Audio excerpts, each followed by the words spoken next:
کہ جب میں پہنچا نا حضرت عثمان غنی کے گھر، دونوں میاں بیوی ایک چارپائی پہ بیٹھے تھے. فرماتے میں نے بھی دنیا دیکھی پر اتنا سونا جوڑا میں نے بھی کبھی نہیں دیکھا.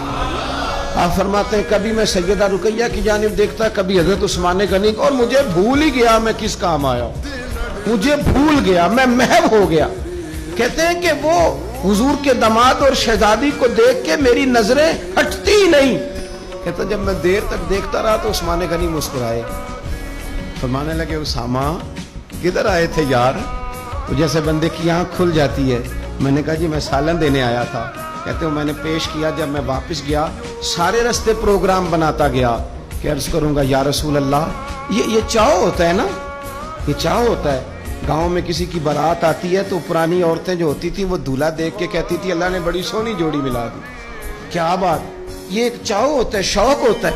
حضرت سیدنا اسامہ بن زید فرماتے ہیں میں سارے رستے پروگرام بناتا گیا کہ عرض کروں گا حضور کمال ہے، کیا اللہ نے آپ کی شہزادی کو اور آپ کے داماد کو نوازا ہے، کمال ہے.